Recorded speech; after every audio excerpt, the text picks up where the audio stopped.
It's the Michael Patrick Leahy Show, broadcasting live from downtown Nashville. Now, here's Michael Patrick Leahy. Good morning, and welcome to the Michael Patrick Leahy Show. It's Friday, hour one, which means a highlight of the week in studio, the official guest host of the Michael Patrick Leahy Show, the one, the only, E.J. Haas. Hello, hello. It's a casual Friday.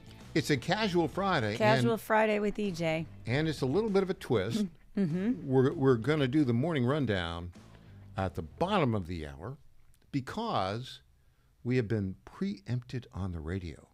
Hey, that only happens for really big, important occasions. That's right. So John Fredericks on the radio is now talking with a senior official at the Department of Health and Human Services. It might be the big guy, but I don't know.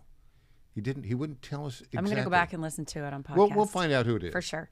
But if you're listening to us on X or Rumble or go down the list, YouTube, Apple TV, Roku TV, Firestick, we're live in living color here. Yeah, live and in charge right now. So we're going to go right to it. Of course, we all know E.J. Haas, showing great wisdom, fled the state of Minnesota, Stan. Oh, we did. Political refugees. So you are a legitimate political refugee. That is 100% true. And that was the reason we left. I mean, quite honestly, after COVID, it just became entirely too much. And it continues to be entirely too much. The My Pillow guy has lost his mind. Listen, he's ill-informed. No, he's not ill-informed.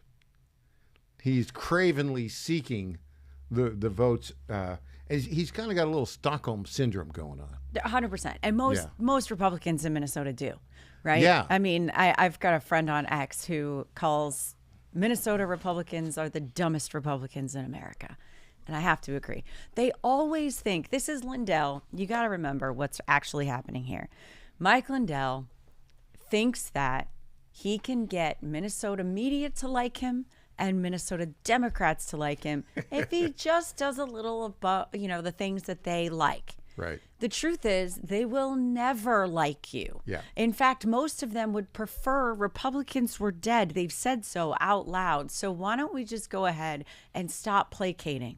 He was the leading candidate for governor, which doesn't say a lot about the pool up there of candidates. True. I've met Mike Lindell. He's a very focused guy. He sells pillows, and we wish him well in the pillow business. But he's a little bit crazy. Yeah, I mean, listen, he's got a really interesting life story. It includes addiction and abuse, waking up from a bender in Mexico. Like, I mean, his book is very interesting. He might have gone on that bender again recently. No. Politically. Yeah, so, he's clean. But I'm going to tell you this, like the political advisors, listen, every state's got them. There's some that work nationally. The political advisors, the ones who tend to rule the parties in Minnesota, particularly on the Republican side, you shouldn't really even call them conservative. No. They're progressive 100%. Mm-hmm. And they, the same ones who advise like Tom Emmer, who started the Somalis back in 2015. Exactly. Now he hates them. He said. Now he's like, oh, we don't need the Somalis. But back in the day, it was like, oh, this is how I'll get elected. I'll say nice things about Democrats. He was the leader of the Somali caucus in 2015. Darn right. Started it. Yep. So he's now a senior leadership in the House, U.S. House, and he's decided now he doesn't want to, but as soon as Trump is out of office, he'll go back to placating and doing everything like they all do. So there's a lot of people, particularly in Minnesota, in the political apparatus who just go with which way the wind blows.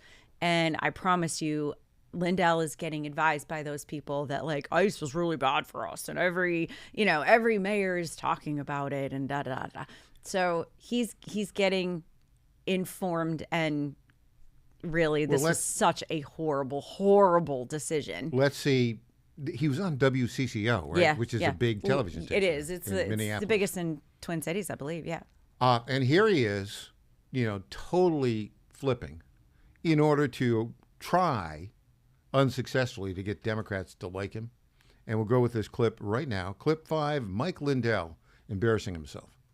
All right. Let me ask you, I understand that you have a new immigration policy that you wanted to talk about. Yeah. Tell me about that, because I think everybody agrees our current system is broken. Yeah, it is broken. I got to stop. No, everybody does not agree our current system is broken. Yeah. Knucklehead. They always set up the questions that way, don't they?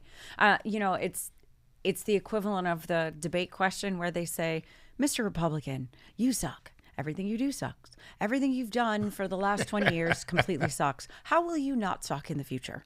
Yeah, and so right now, when she starts the question with that premise, instead of stopping her, yes, you go, you're right, it is broken. It's not broken. The laws are there, and Trump is simply enforcing the laws.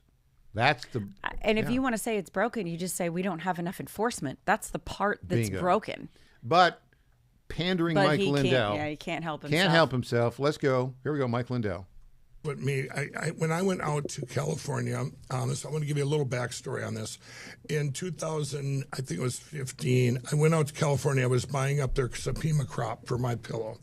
And I went out there, and this guy was telling me, and a big plantation, he says he couldn't compete with next door, as these guys were over there paying cash to illegal immigrants. But he also told me stories about them, that they were using them like slave labor, underpaying them, and these illegals, immigrants that were here, were having crimes committed against them, and they couldn't tell him. Okay. The illegals were having crimes committed against them. Illegals. He says the word illegal. And here's another quote from that same interview. You have illegals who are here illegally. They have never committed a crime. Duh. It's a crime, by the way. 1929 Immigration Naturalization Act. Basically, it said if you cross the border illegally, it is a criminal misdemeanor. Let's keep going with this ridiculous interview. And that's what we have in it. And so that was 8 years ago, or about 9 years ago. And what I see happening here and all across our country, but especially here, you have illegals that are here, illegal immigrants, that are good people. They've never committed a crime. Stop. Mike, that is a lie. You know it's a lie. It is a crime. It is a criminal misdemeanor. Yeah, and to honestly, enter the country illegally. I'm going to challenge your whole who are good people. Right? Listen, that doesn't. If you commit crimes, you are not a good person. Period. End of story. Yeah. There is a legal way to get into this country. Follow it or don't come. Let's hear more of this stupidity from Mike Lindell. Okay, and they're hiding. Many of those people have been deported. Right. And I've hidden. Well, this is the things we need to talk about here, and I'll tell you my plan. And you look at that, and they could be your neighbor, they could be a worker, Absolutely. And there could be crimes. I've talked to them. I went down to Minneapolis. I've talked to them, and they're crimes that get committed against them by other illegals or even our own people, because they can't tell anybody. You follow that part? Yes, absolutely. Okay. And the police are worried about that because they want people to come forward. Right. And here's what my plan will do. So then you also have them getting underpaid cash by employers that are here. The employers don't care about them. They want to make the money. Stop. We can't take any more of this. Let me just tell you, the way to solve the problem of the employers not paying them enough is to hold the employers accountable for hiring illegals in the first place. Hello. This is all about enforcement.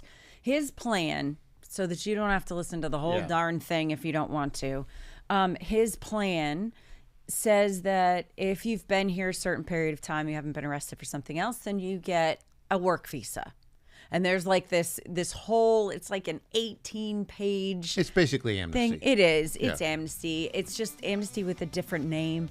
Absolutely ridiculous. And it's not going to win him any votes. Not on the left or the right. Based on this interview, he's done. He's creating some new pillows. The Pander Bear pillow. Jeez. Pandering. 100%. The Pander pillow. Not my pillow. Pander pillow from the, And he's going to lose. Yeah. That's all Mike there is to Lindell, it. your history buddy. All right. Elon Musk. He is not history. He's making history. Back with DJ Haas after this.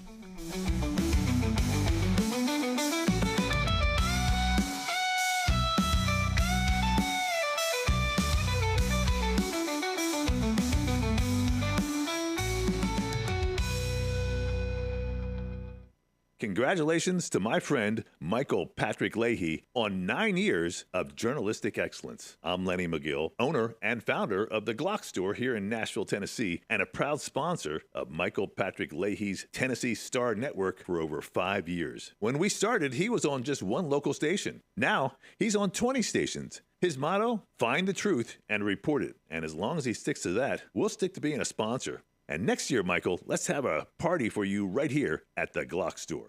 I'm Brent Taylor, and I approve this message. Brent Taylor has my complete and total endorsement. Those are the words of President Trump announcing his endorsement of Brent Taylor for Congress. President Trump can count on Brent Taylor to support the American First agenda, fighting inflation, cutting spending, deporting illegal immigrants, and protecting our conservative values. President Trump endorsed Brent Taylor for Congress. Now he needs your vote. Paid for by Brent Taylor for Tennessee. 250 years ago, following an extraordinary victory that shook the globe, these newly forged Americans walked off the battlefield to create something unique in the world. A government that values individual liberty and justice. A system of laws built on limiting power and holding the mighty to account. They were young, they were bold, and together they wrote a document that changed everything. That document still stands, and 250 years later, the question remains, can we keep it? This October in Brentwood, Tennessee, students in grades 8 through 12 have a chance to answer that question and compete for a $10,000 Grand Champion Education Scholarship. More than $17,000 in education scholarships will be awarded in all. The 2026 National Constitution Bee, Saturday, October 24th, Spring Hill Suites, Marriott, Brentwood, Tennessee. Register now at nationalconstitutionbee.org. That's nationalconstitutionbee.org. Welcome back to the Michael Patrick Leahy Show. Now, here's Michael Patrick Leahy. EJ Haas, you're smiling because we're about to show you Elon Musk is normal. And Elon Musk absolutely destroyed a smug, left-wing, elite, quote, journalist at The Economist. Yeah. And let's just start off with the clip itself. It's outstanding. Here we go. 7 million people have seen this tweet on X. Here we go. You support not just the populist right, but the far right. In fact, very fringe parties in some countries. No, I support the normal people. Okay. What do you call the far right? Falsely. You think is the normal person. Okay. Yes. Literally, you could go back 10 or 15 years, and these policies were completely normal. In fact, one of the tricks that I think is funny. One of the things that's quite funny is to like take a speech from Obama and Hillary, and then go to someone and say, who's sort of on the sort of what I call the lunatic left, and say, what do you think of the speech by Trump? I'm like, oh wow, he's the worst person ever. Actually, that was a speech by Obama, or actually, that was a speech by Hillary. I agree. I agree that the center of gravity in this country has shifted. Certainly, the Democratic Party shifted to the left. But that's not what I'm talking about. I'm talking about people like Rupert Lowe. I'm talking right, about please. people. It's actually just normal people. It's just normal people. It's just normal people. And here are the principles. And tell me which of these sound terrible. That we should have secure borders. That we should have safe cities. That we should have sensible spending. Which of those three are far right those fringe? And I would like to just admonish you and the media for the absurd characterization of the far right. It is false and misleading and nonsense. Please keep this part in. We'll keep all of this in. Don't cut this part. Brilliant. Brilliant. But don't you wish every conservative would talk that way?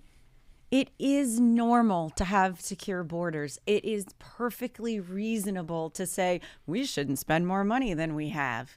It is perfectly reasonable to say we should have safe cities. He is making the point that everyone thinks but doesn't articulate very well. And he's so completely right. Shame on the media for boosting this narrative and amplifying the thought that somehow it's outrageous or fringe to think these things. You know, when I watch this smug, elite, well-to-do, quote, journalist. Mm-hmm. She went to, you can tell, she's so smug. Yes. She went to an elite boarding school. Probably. Graduated from Oxford. She lives in the most affluent area of England. Yeah, she's UK. She is not someone who has to worry about the Muslim grooming gangs that are going around raping underage, working class white girls. Yeah, that's right. That's right. And you know what's hilarious? She can't even speak. This is like unfathomable to her that she would be sitting here with this man and he won't agree with her that he's fringe right. And she's like, she can't even get words out. Yeah, I Miss, saw that. you've been a reporter for how long? Your job is to speak and write words, and that's your response to someone saying, no, ma'am, you're not correct. And then, of course, you have to love that Elon Musk is like, don't cut this part. Because if she did, you knew he was going to post it anyways, right? So, yeah, fascinating. There's another clip, too. Do we have time for it? We do. But before this, I just want to add one thing. Sean Davis at the Federalist, Molly Hemingway at the Federalist, and others have said the following. You just can't hate regime media enough. They're so dishonest and so deceptive. And we see it here with this elite smug woman from The Economist, but it's everywhere. No, it definitely is. Yeah. It definitely is. And I brought that Rubio clip too in case you don't have it. We can get to that later, but he dismantles a reporter. Yeah. And that's how we have to handle them now. Right? Elon does this beautifully. Just not accepting the premise. Look at the difference between Mike Lindell and Marco Rubio and Elon Musk. He doesn't know how to push back on that premise that you're a really bad person. We're going to start from there. And then we're going to conduct this interview.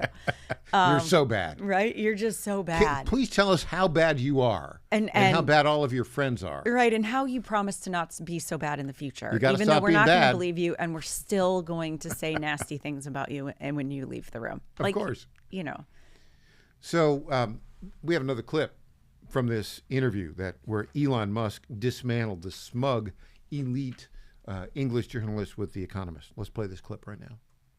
But zero died because of that's Doge. That's what I would take issue with. Zero. I think when funding is stopped for fraudulent organizations or for something, do you think they're going to say, well, please keep funding the fraud? Or do you think they're going to come up with a sad story that sounds sympathetic in order to get the funding restored? Obviously, it will be the latter, and that's exactly what they did. In fact, certainly cause unnecessary suffering. I mean, no. No? You don't buy that at all? It caused a lot of complaining. You don't buy the idea that anybody, to put it really crudely and simply, any kid in Africa died because of the suddenness with which... Zero. I just don't think that's right. I just don't think... I've had people reporting in Africa who... How many NGOs are there that could step in? Because bear in mind, it happened quickly. And there are literally tens of thousands of NGOs. Not everyone functions as fast as you do. If funding is cut off for antiretrovirals overnight, and it just stops, then people will die when they don't have access to them, and it just only if they cannot get funding for that. But the Gates Foundation has $50 billion. What about them?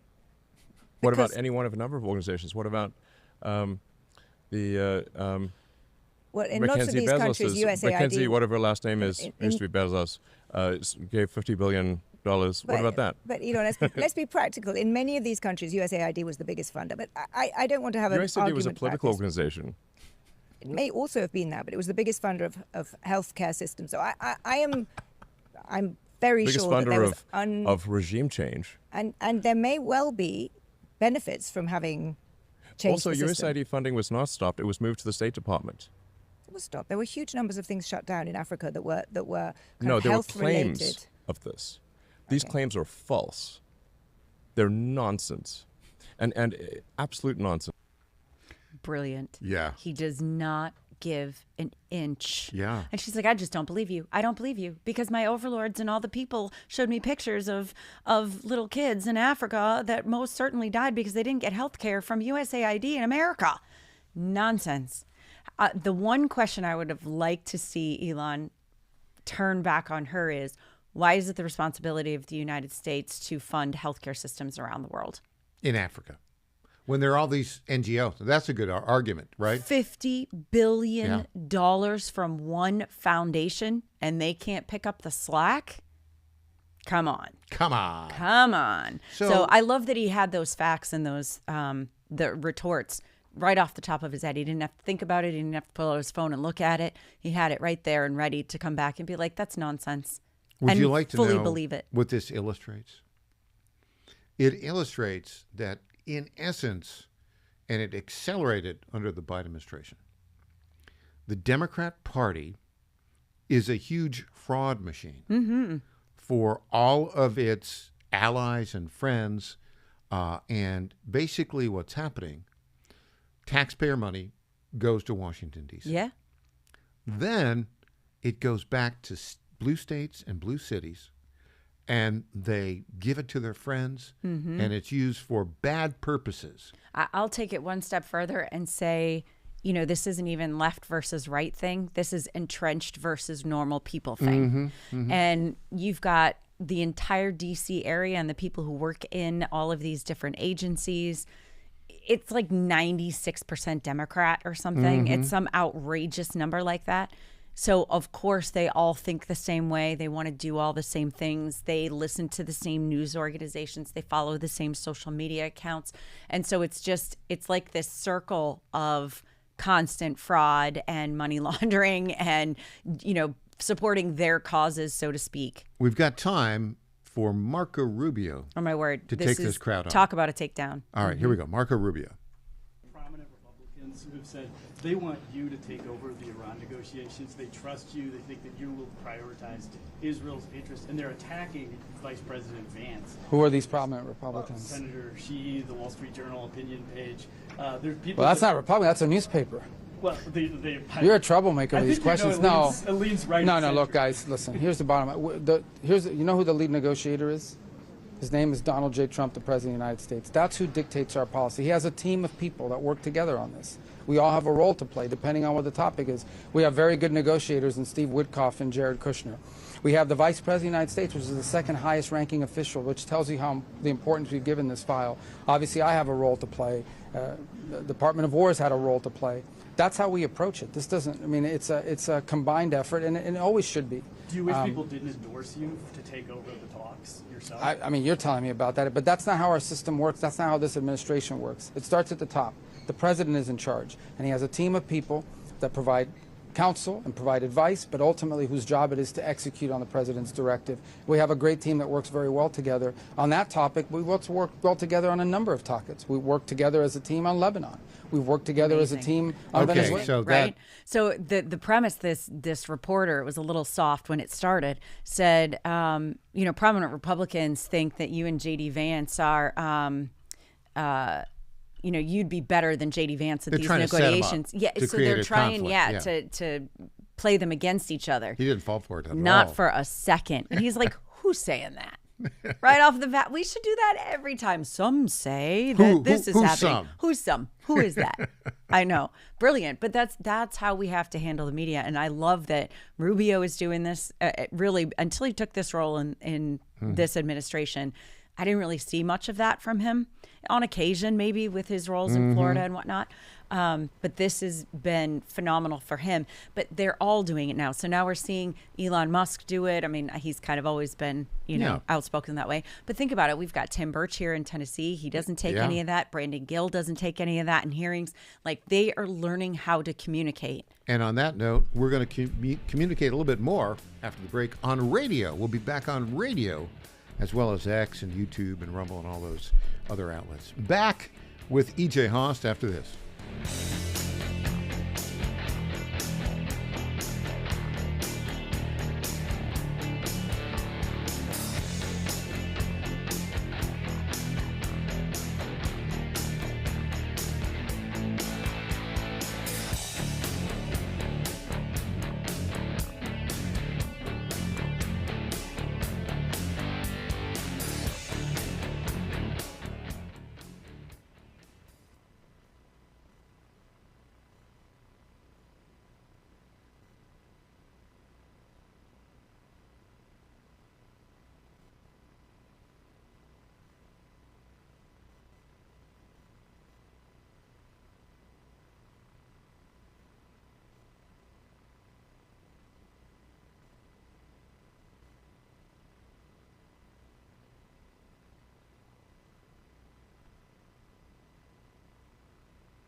This is State Senator Mark Pody. Government is limited to what it is supposed to do. One of the things that is critical that we're supposed to be working on is transportation. Here in Middle Tennessee, our roads need more help. As your state senator, we are focused on getting more money reoccurring without a new tax increase for our roads here in Tennessee. This is State Senator Mark Pody. Paid for by Campaign for Mark Pody, Christina Hibden, Treasurer. Only one. There is only one conservative running for State House District 65, and that's Lee Reeves. Lee Reeves is the only one who has fought to protect the unborn and defend the sanctity of life. That's why Lee Reeves has the endorsement of Tennessee Right to Life. Lee Reeves is the only one who has fought to secure your Second Amendment rights, earning the endorsement and an A+ rating from the NRA. And Lee Reeves is the only one who has fought against illegal immigration, standing firm to secure our border and protect Tennessee families. Only one conservative has delivered for District 65, securing funding for Williamson County and the Mac Hatcher expansion.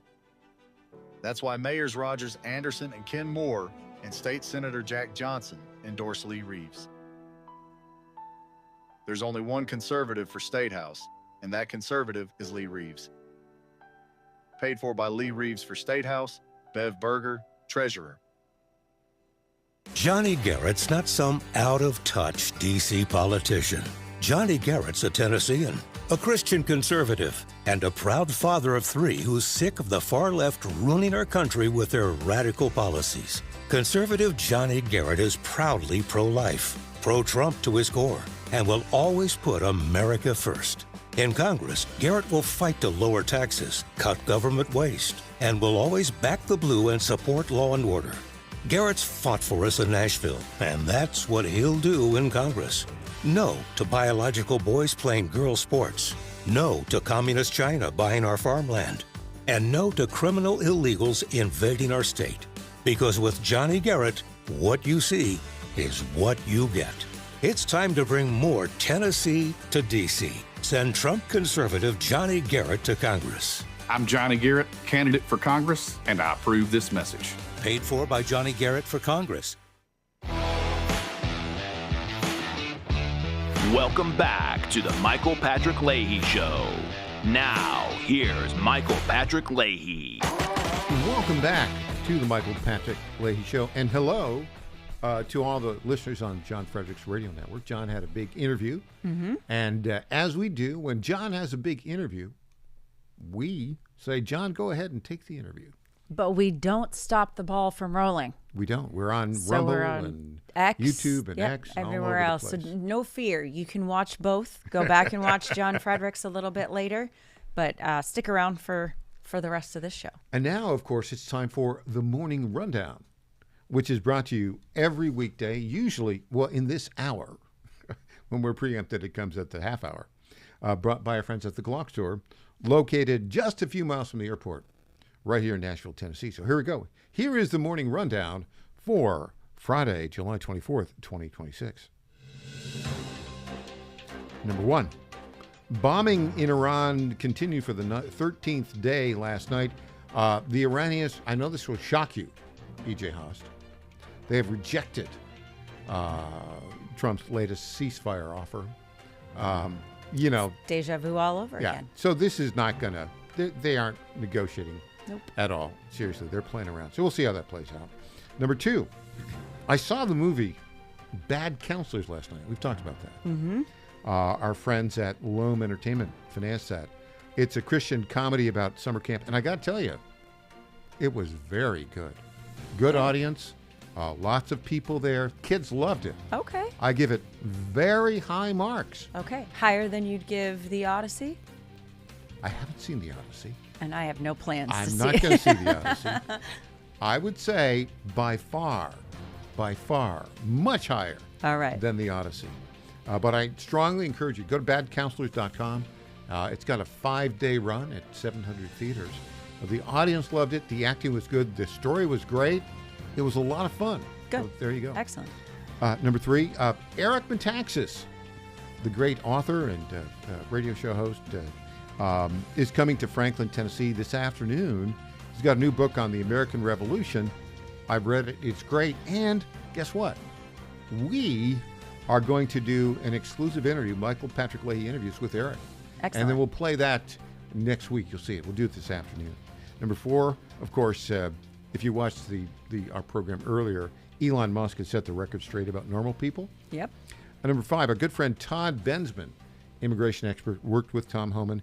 Now, with Heritage, he's calling for a full investigation into the Biden open borders deep state plan, just like they're doing with election integrity. Long overdue. And make sure he sends all of his documents and material to Mike Lindell. Yes. Just saying. Number 6, South Carolina primary heating up. Mark Sanford has found his way back to South Carolina. Isn't that something? After wandering through Argentina years ago. He's in.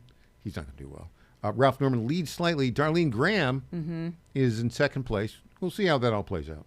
Number 7, tension between the United States Senate and Donald Trump. The Senate is becoming increasingly ineffective. Obstructive. Yeah. Not even just ineffective. I would say they're an obstruction to the current administration. Yeah. And of course, you are here, number 8. And we're going to talk about more craziness in Minnesota. Somali gangs out of control.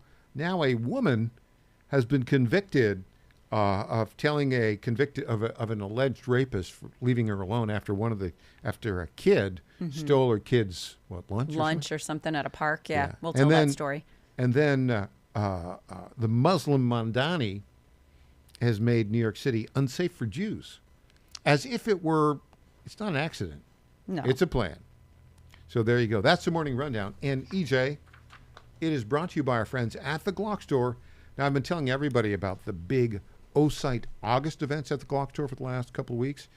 Basically, O-Site VIP experience. That's Friday, August 7th, 2 weeks from today. I told you it was going to be limited and sell out. Yep, it's sold out. Wow. But that doesn't mean you can't get hands-on with the latest in O-Site optics. Just make plans to attend the free O-Site Day on August 8th at the one and the only Glock Store. The free event, it's free, by the way. Did I tell you that? We'll have hands-on, range time, great O-Site giveaways, exclusive in-store discounts, free O-Site swag.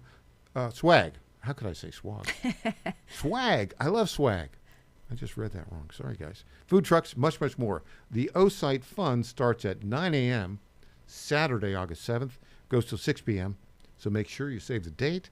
That's O-Site Saturday, August 8th, and only at the Glock Store, minutes from the airport, and underline, worth the drive from anywhere. Mm-hmm. So see how far people will drive. Okay, I got to go to Minnesota craziness. Yeah.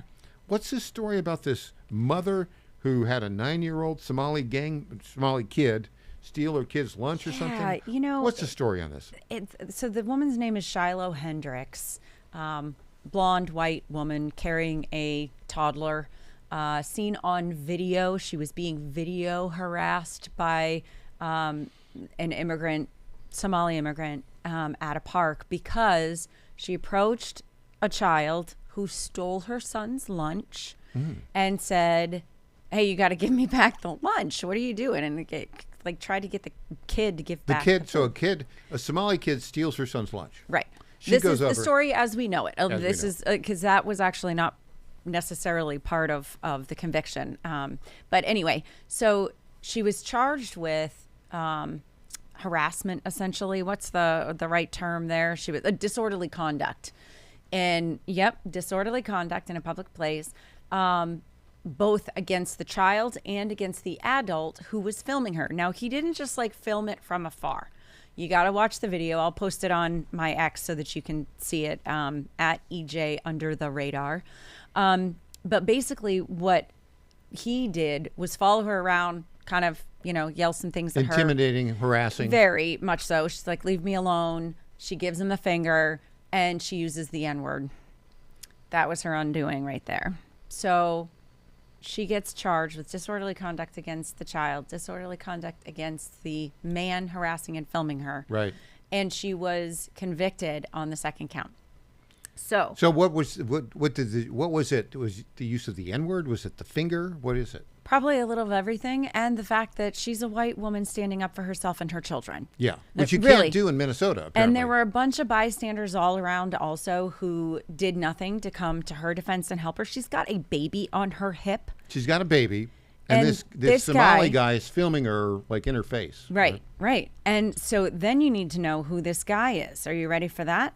The guy filming her, Sharmaki something or other, he was previously charged with rape of a 16-year-old foster girl who had run away from her foster home. He was charged? Correct. Was he?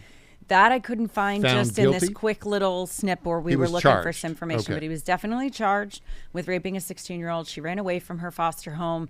According to court records, the teenager told law enforcement that Muhammad Omar Sharmaki, whatever his name is, picked her up at a Rochester Quick Trip, so Rochester, Minnesota. So the end of the bottom line to all of this is that you can't get a fair trial in Minnesota if you're white, right? Yeah. But this guy charged with rape, we don't even know what happened. We should know. That should be part of the news story. Okay, there's news stories going on. The Minnesota Star Tribune says this woman convicted after harassing a child. That was basically their headline. Well, she didn't even get convicted of the child part of it anyway. So she was charged. But that's the media in Minnesota. That's the mentality in Minnesota. Meanwhile, she goes to trial and gets convicted before, the guy in, was it New York or somewhere else? The Ilya, whatever her name was, the immigrant, the cute blonde who was stabbed on a train. Yeah, in Charlotte. Yeah, that guy's still just sitting rotting and hasn't been convicted yet. So what are we doing? What is our justice system doing? Well, in a state like Minnesota, you cannot get a fair trial if you're basically a normal person. You can't. And evidence thereof is a book is coming out. T.J. Harker's got a book coming out called American Scapegoat about the officer, Derek Chauvin, who was convicted of murder of George Floyd. And it was just a complete Kafkaesque trial. Right. And so really, if you are a normal person, you cannot get justice in Minnesota because basically they're protecting Somali Muslim gang members.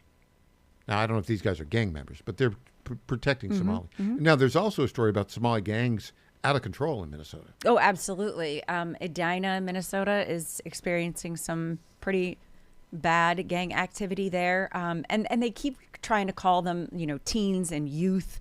Youths. That kind of thing. In the headlines, again, it's just criminal.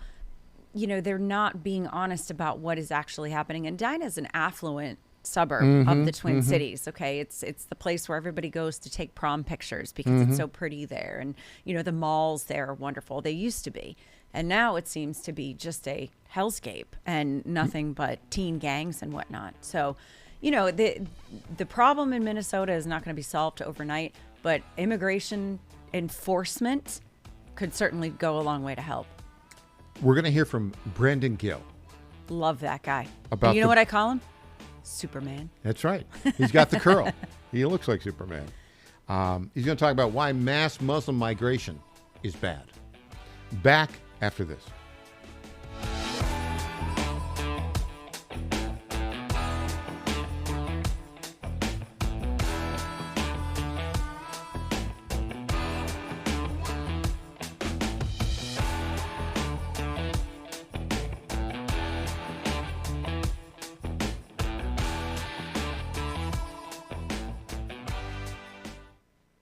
In 2008, the amount of concentrated time people could spend on a task without becoming distracted was 12 seconds. 5 years later, it was only 8 seconds, 1 second less than a goldfish.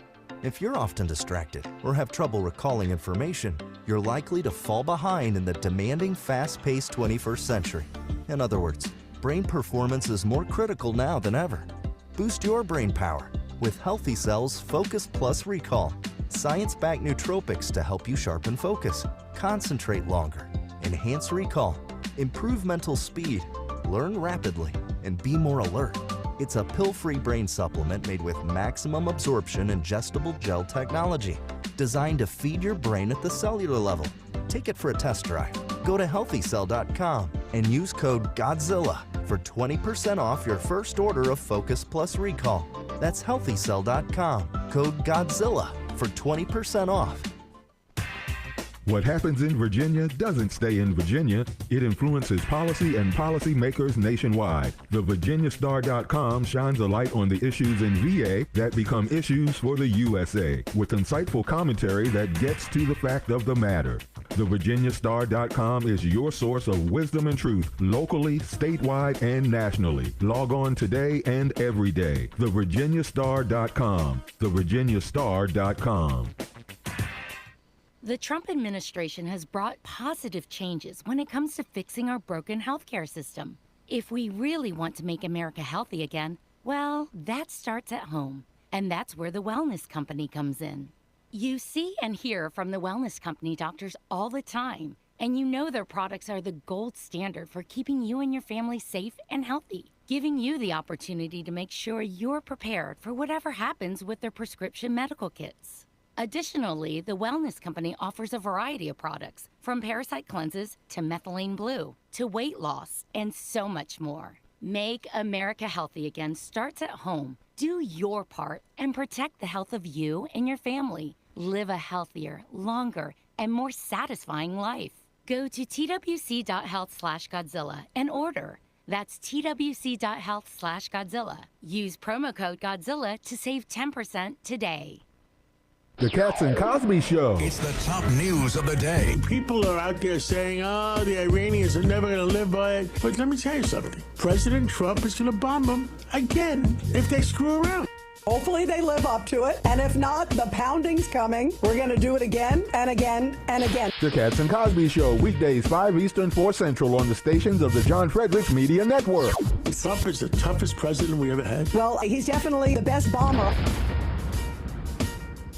Congratulations to my friend Michael Patrick Leahy on 9 years of journalistic excellence. I'm Lenny McGill, owner and founder of the Glock Store here in Nashville, Tennessee, and a proud sponsor of Michael Patrick Leahy's Tennessee Star Network for over 5 years. When we started, he was on just one local station. Now, he's on 20 stations. His motto, find the truth and report it. And as long as he sticks to that, we'll stick to being a sponsor. And next year, Michael, let's have a party for you right here at the Glock Store. I'm Brent Taylor, and I approve this message. Brent Taylor has my complete and total endorsement. Those are the words of President Trump announcing his endorsement of Brent Taylor for Congress. President Trump can count on Brent Taylor to support the American First agenda, fighting inflation, cutting spending, deporting illegal immigrants, and protecting our conservative values. President Trump endorsed Brent Taylor for Congress. Now he needs your vote. Paid for by Brent Taylor for Tennessee. I'm Scott Desjardins, and I approve this message. We will make America great again. President Donald Trump has given his complete and total endorsement to Congressman Scott Desjardins, saying he fights for our military, veterans, law enforcement, and the Second Amendment. I'm honored to be endorsed by President Trump. I know together we've got to control inflation, secure our borders, and strengthen our military. Scott Desjardins, representing the people of the 4th Congressional District. With your support, we will make America great again. Paid for by friends of Scott Desjardins. Let's get real for a minute. Today's customers aren't just searching on Google anymore. And if your business isn't keeping up with new technology, you are getting left behind. EJ Host here, founder of the Digital Footprint Management Agency and official guest host of the Michael Patrick Leahy Show. Customers are asking AI, they're scrolling social, they're checking maps. Does your business show up everywhere your customers are searching? Go to getfoundeverywhere.com and get your business to show up across AI search tools, social platforms, maps, and more. Need smarter ads that actually convert? We've got it. Need a modern website built to rank and perform? Done. Want to show up in AI-driven search results that your competitors don't even understand yet? We've got you covered, and the solutions are more affordable than ever. See how easy it is to grow your business and get more customers. Go to getfoundeverywhere.com. Welcome back to the Michael Patrick Leahy Show. Now, here's Michael Patrick Leahy. EJ Host here in studio. EJ, look, up in the air.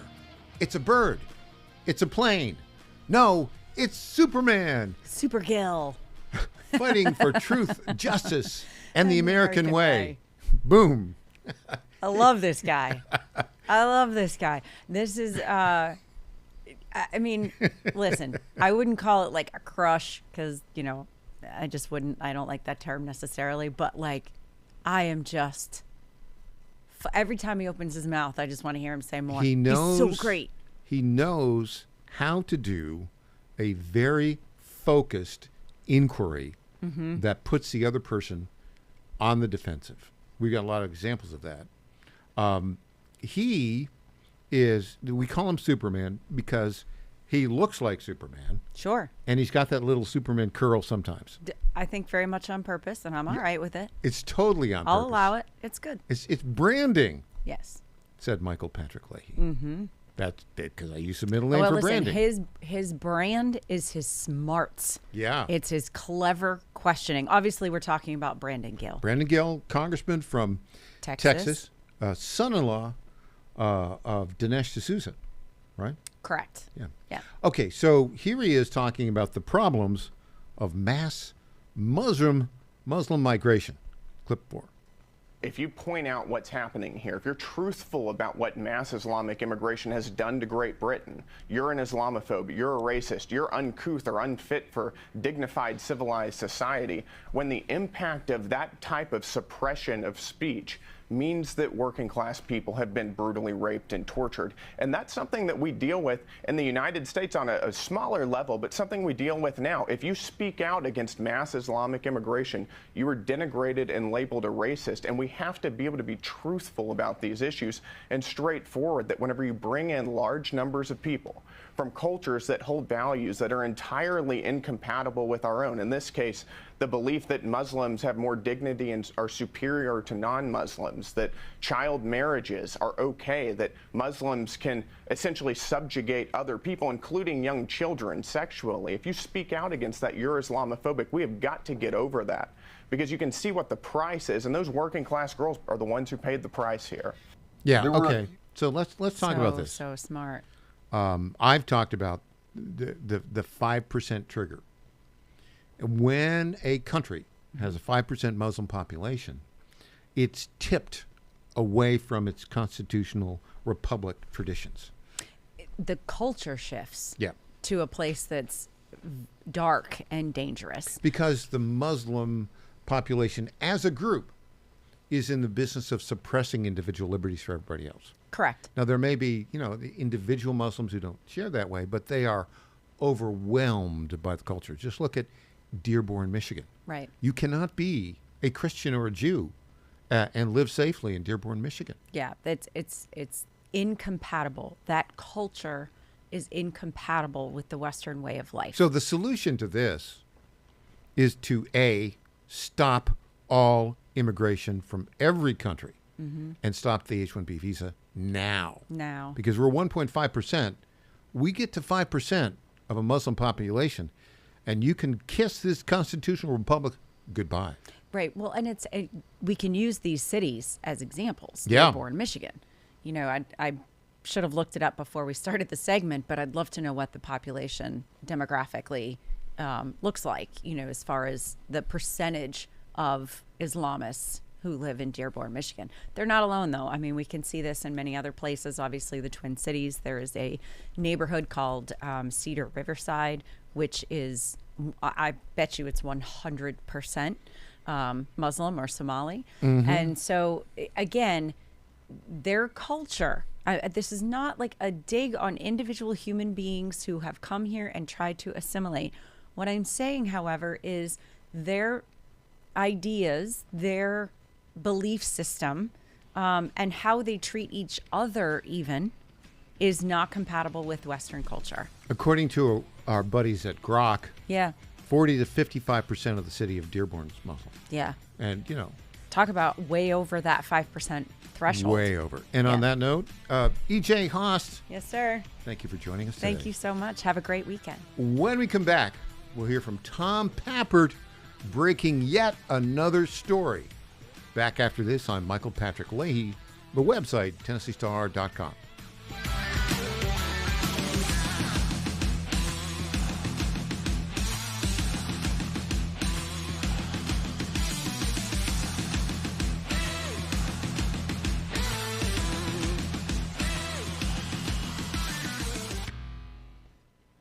In 2008, the amount of concentrated time people could spend on a task without becoming distracted was 12 seconds. 5 years later, it was only 8 seconds, 1 second less than a goldfish. If you're often distracted or have trouble recalling information, you're likely to fall behind in the demanding, fast-paced 21st century. In other words, brain performance is more critical now than ever. Boost your brain power with Healthy Cell's Focus Plus Recall. Science-backed nootropics to help you sharpen focus, concentrate longer, enhance recall, improve mental speed, learn rapidly, and be more alert. It's a pill-free brain supplement made with maximum absorption ingestible gel technology, designed to feed your brain at the cellular level. Take it for a test drive. Go to healthycell.com and use code GODZILLA for 20% off your first order of Focus Plus Recall. That's healthycell.com, code GODZILLA for 20% off. Lifestyles Unlimited is a real estate education group that gives you the roadmap and resources to start building income through real estate. You'll learn practical strategies for using investment properties to create extra income and make informed decisions, one step at a time. Join today for just $297. That's a 60% savings off the regular price of our real estate education program. Text RADIO to 88007. That's RADIO to 88007. Presented by Lifestyles Unlimited. John Fredericks loves his radio and TV audience, but did you know how to follow the Godzilla of Truth wherever you go? Download the John Fredericks Radio Show app to listen live nationwide. For the daily chit-chat, Trucking the Truth, download the Getter app and join the morning fun on Getter Live from 6 to 10 a.m. Follow John Fredericks on Getter, Truth Social, or Twitter at JF Radio Show.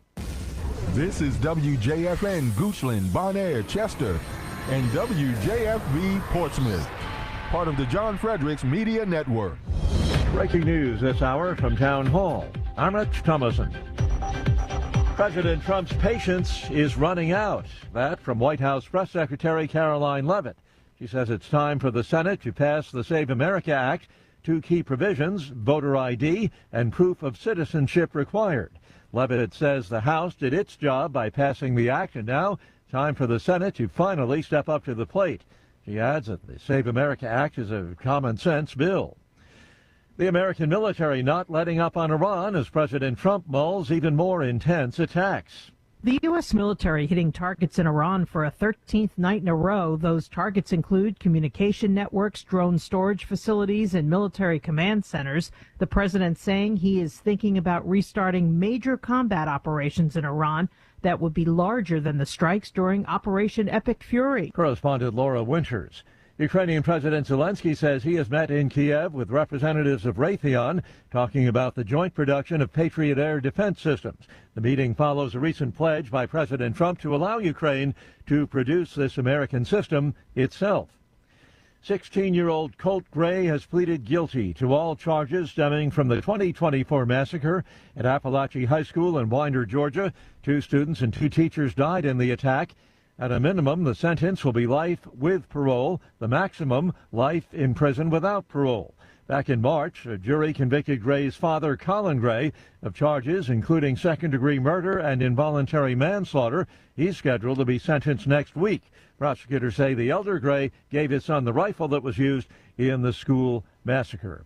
Madison, Wisconsin police say the man fatally shot by police came at officers with a knife, wounded one of them before the shots rang out. That's bringing protesters onto the streets of Madison. More on these stories, townhall.com. Well, it's official. My friends have all switched to Pure Talk because I told them they could save a bunch of money on a super reliable high-speed network with unlimited data.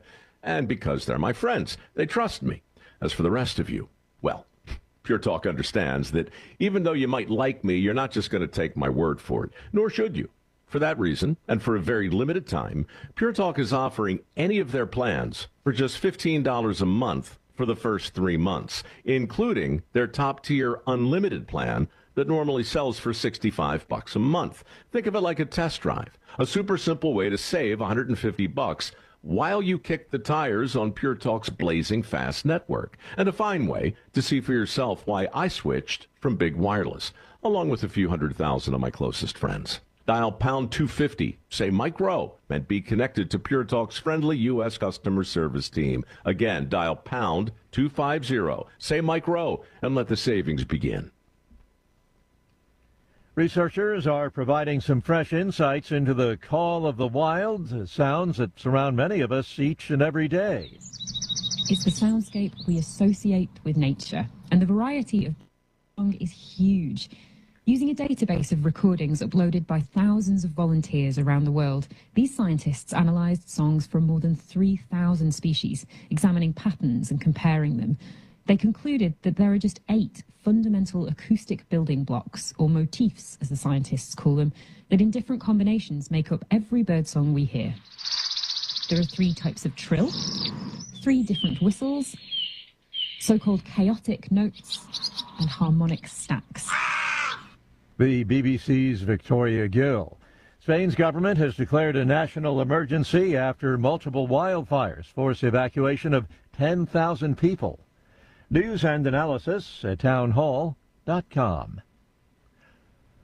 A key Republican lawmaker says he believes that Special Counsel Jack Smith may have made false statements to Congress while testifying about his investigation of President Donald Trump. Ohio Republican Jim Jordan, chairman of the House Judiciary Committee, referred Smith to the Justice Department for possible prosecution related to closed-door testimony about whether he had obtained records of lawmakers while investigating President Trump's investigation of the 2020 presidential election. The referral, sent Wednesday, centers on the December 2025 exchange in which Smith asked about subpoenas that prosecutors had issued for the toll records of some Republican lawmakers as part of the investigation.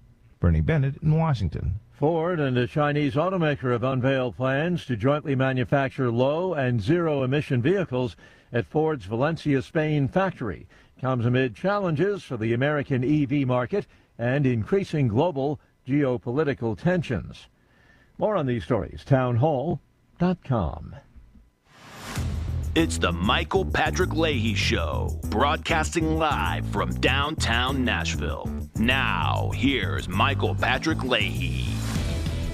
And welcome back to the Michael Patrick Leahy Show. We are indeed broadcasting live from our studios in Nashville, Tennessee. We are joined on our Zoom Newsmaker line right now by the Dow Prize Award winner for Best Local Journalism in the country, an award he won along with yours truly and our executive editor, Christina Botteri, and our lead political reporter at the Tennessee Star and Star News Network. And I'm going to add one descriptor for our reporter here. He's the reporter who never sleeps.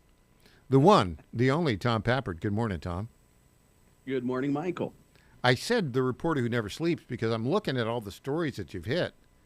And I know you're working on another big story, which we'll have on Monday, but you are prolific in your reporting. So thank you for all the hard work that you do.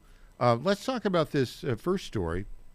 A federal panel of judges has allowed the Tennessee congressional maps that were redrawn to give Republicans all 9 U.S. House seats to remain in effect. Give us the background on this, if you would, Tom Pappert. Well, Michael, there are 3 different federal lawsuits, really 4, that are attempting to stop the new Tennessee congressional maps. This happened earlier this year. It was a national news story. All 9 seats in Tennessee are now projected to be won by Republicans. And this lawsuit specifically was filed by 4 different groups or citizens in Memphis, represented by the American Civil Liberties Union, the ACLU, and the claim was essentially, I'm distilling this, and I'm sure I'm leaving out their nuance, but that because the census did not ask people if they are a Republican or a Democrat, but it did track their race, that the only way that the Tennessee General Assembly could have possibly redrawn these districts is by using race and targeting the black voters of Memphis, Tennessee. Well, there was a 3-judge panel. That's what happens in a case like this. You get a panel of 3 judges, all from outside the district where the lawsuit was brought,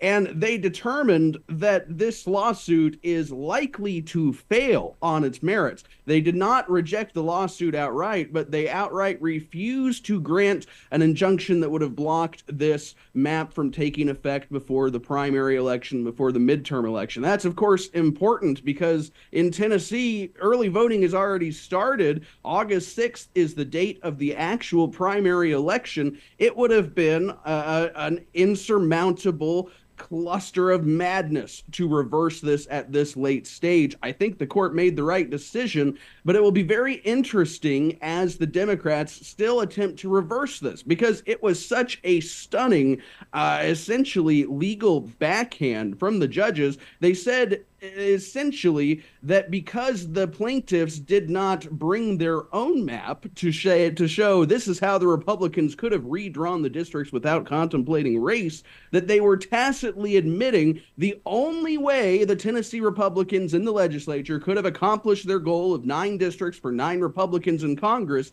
is by dividing Memphis. In other words, Michael, the lawsuit's still on the books, but I don't see how it's going to survive much longer. I like your turn of phrase there. Cluster of madness. Was that the phrase you used, Tom? That was the phrase I used. Well, there's another phrase similar to that. Yes, but we're on the radio, so I most certainly did not use that one. But I think cluster of madness. Now, may I adopt that phrase going forward? Absolutely.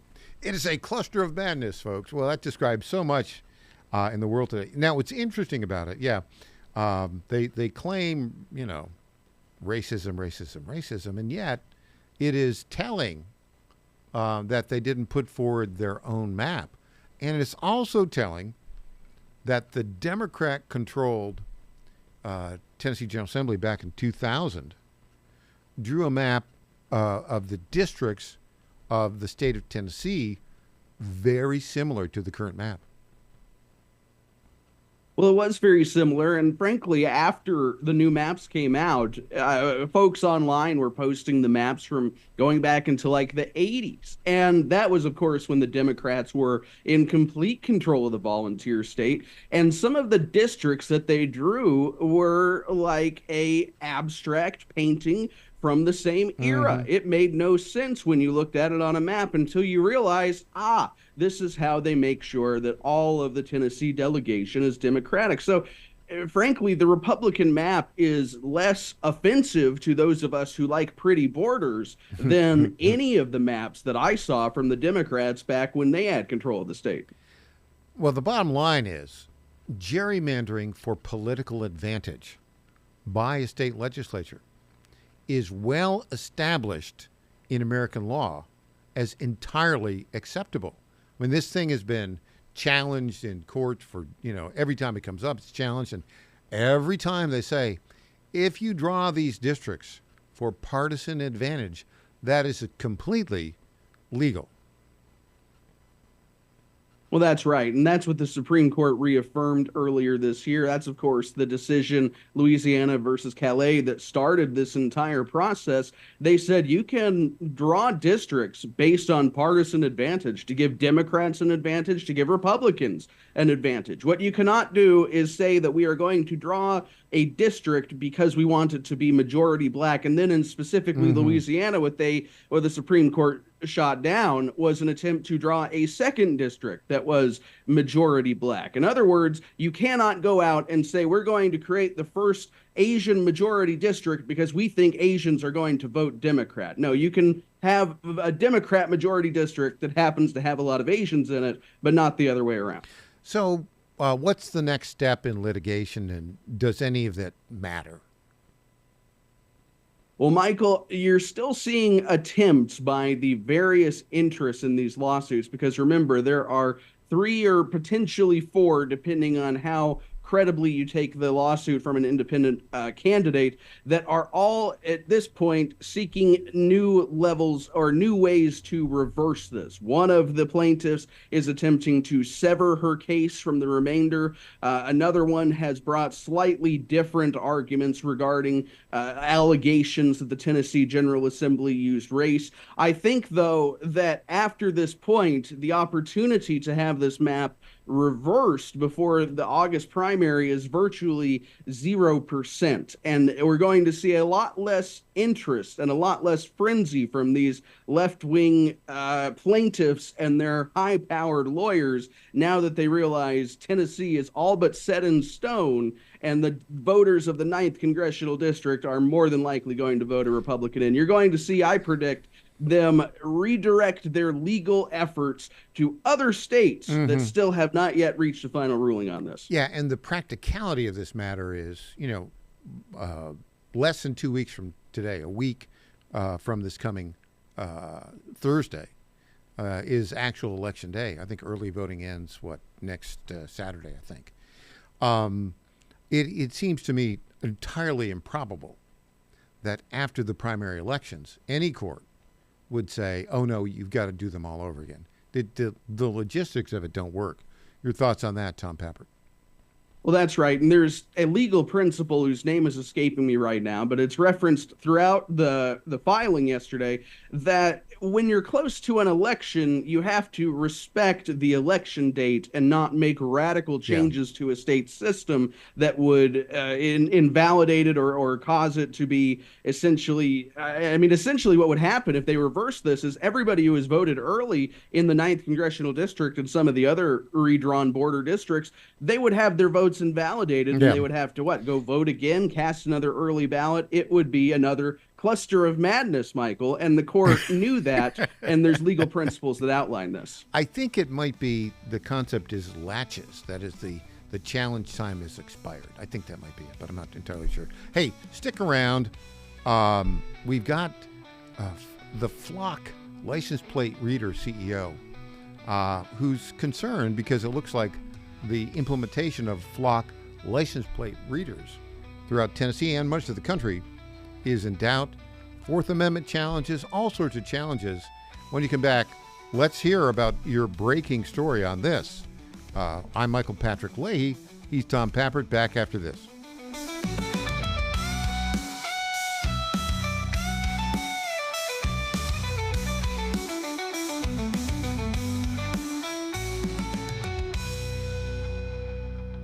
Hey folks, Al Green here for SatPhone. When you're on the go, you want to know you're connected. If it's a family vacation or an off-the-grid escape to a remote destination, having reliable communication helps you feel safe and secure. You can't afford to find yourself in a dead zone. That's why you need SatPhone. SatPhones are reliable, durable, and give you global coverage. If you can get outside, you can get in touch. It's that simple. Make calls from your SatPhone to any regular cell phone in the United States. The phones are $1,500 value, but you can get yours free. Just sign up for a 15-month plan, $94.95 a month. Get 150 minutes monthly that roll to the next month. Go 3 months without using them, that's fine. Yes, 3 months, 450 minutes, all yours. Visit SAT123.com or call 855-980-5830. SAT123.com, 855-980-5830. Get surety and security with your SatPhone. Call now. The President of the United States, Donald J. Trump. Marsha Blackburn is an incredible person. She's a fighter, a true fighter. For the people of Tennessee, she loves your state. Trump trusted Tennessee first. Marsha Blackburn will deport illegal immigrants from Tennessee in record numbers and ban China from buying up 1 inch of Tennessee land.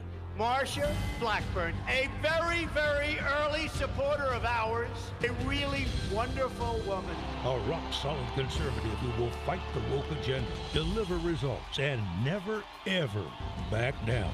They're lucky to get you because you are a talent and a great person, and you've been with me all the way, and I appreciate it. Tennessee's one and only Marsha Blackburn for governor. She's a fighter, a true fighter. For the people of Tennessee, she loves your state. Paid for and authorized by Marsha for Governor, Treasurer Glenn Jacobs. Bad decisions limit future options. Make enough bad decisions and you will destroy your life. Listen to The Flatline with your host, Rick Hughes, every Sunday morning on the John Fredericks Radio Network. The Flatline describes a main line of resistance in your soul, built on God's Word. Join us every Sunday morning for 30 minutes of inspiration, motivation, and education, all without manipulation. That's The Flatline with Rick Hughes, heard here every Sunday at 8:30 a.m. on the John Fredericks Radio Network. Trump 2.0 is in full effect. How do you keep up with all the action? I'll tell you. TrumpNationNews.com is your inside source for the inside scoop. Manufacturing, jobs, deportations, and the nation's rejuvenation. The first 100 days and beyond. All the news you need and no liberal gibberish. It's the perfect way to start your day. Sign up for the TNN newsletter. Do it today. TrumpNationNews.com. TrumpNationNews.com. Part of the John Fredericks Media Network. Congratulations to my friend Michael Patrick Leahy on 9 years of journalistic excellence. I'm Lenny McGill, owner and founder of the Glock Store here in Nashville, Tennessee, and a proud sponsor of Michael Patrick Leahy's Tennessee Star Network for over 5 years. When we started, he was on just one local station. Now, he's on 20 stations. His motto, find the truth and report it. And as long as he sticks to that, we'll stick to being a sponsor. And next year, Michael, let's have a party for you right here at the Glock Store. I'm Scott Desjardins, and I approve this message. We will make America great again. President Donald Trump has given his complete and total endorsement to Congressman Scott Desjardins, saying he fights for our military, veterans, law enforcement, and the Second Amendment. I'm honored to be endorsed by President Trump. I know together we've got to control inflation, secure our borders, and strengthen our military. Scott Desjardins, representing the people of the 4th Congressional District. With your support, we will make America great again. Paid for by friends of Scott Desjardins. Johnny Garrett's not some out-of-touch D.C. politician. Johnny Garrett's a Tennessean, a Christian conservative, and a proud father of 3 who's sick of the far left ruining our country with their radical policies. Conservative Johnny Garrett is proudly pro-life, pro-Trump to his core, and will always put America first. In Congress, Garrett will fight to lower taxes, cut government waste, and will always back the blue and support law and order. Garrett's fought for us in Nashville, and that's what he'll do in Congress. No to biological boys playing girl sports. No to communist China buying our farmland. And no to criminal illegals invading our state. Because with Johnny Garrett, what you see is what you get. It's time to bring more Tennessee to D.C. Send Trump conservative Johnny Garrett to Congress. I'm Johnny Garrett, candidate for Congress, and I approve this message. Paid for by Johnny Garrett for Congress. Welcome back to the Michael Patrick Leahy Show. Now, here's Michael Patrick Leahy.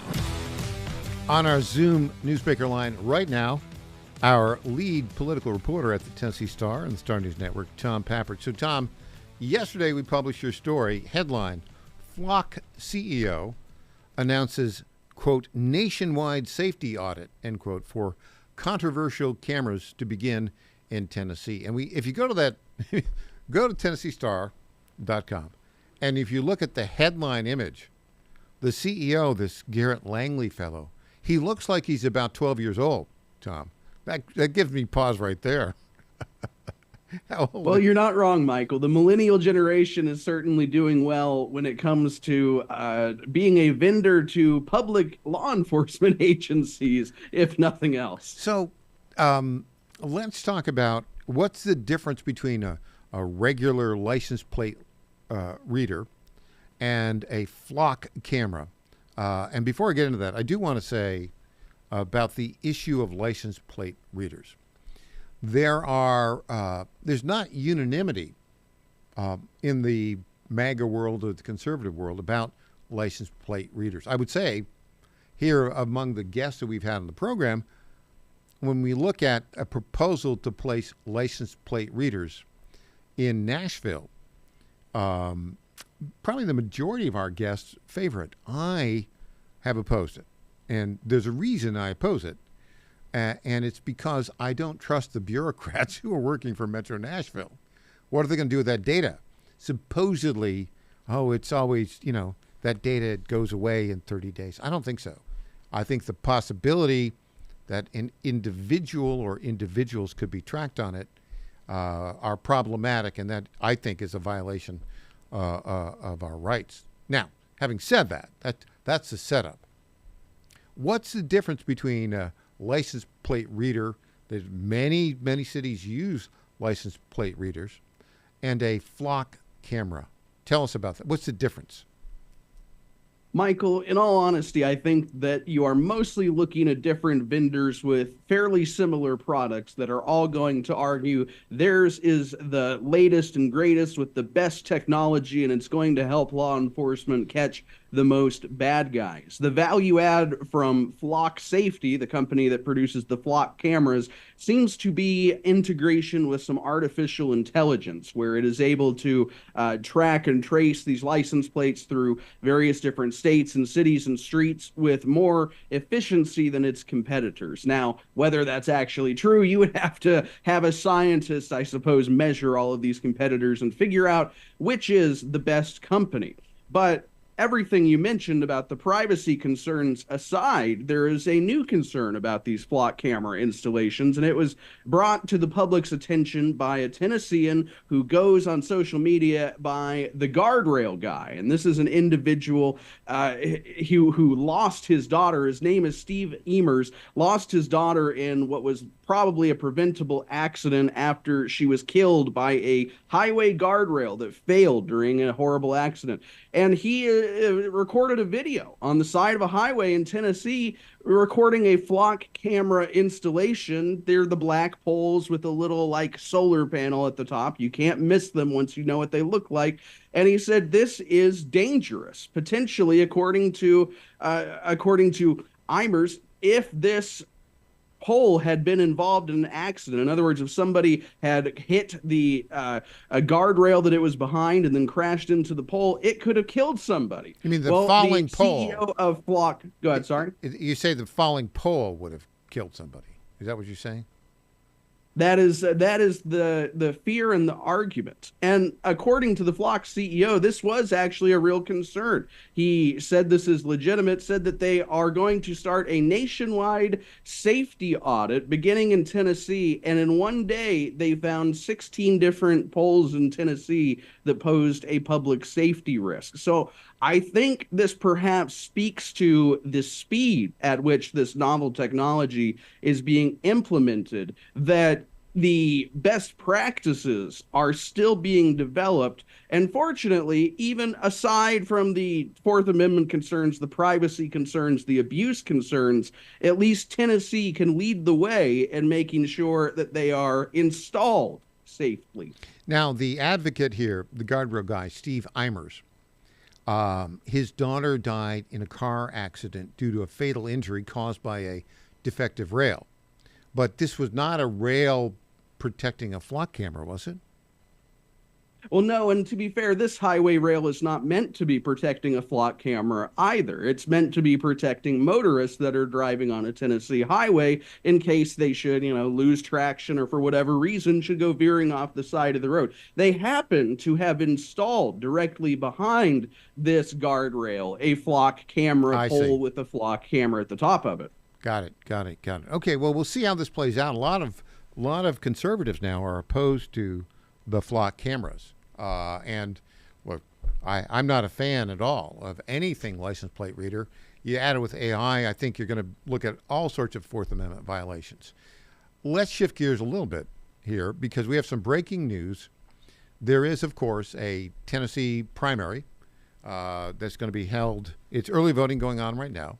It's going to be held 1 week from Thursday. Early voting ends a week from tomorrow.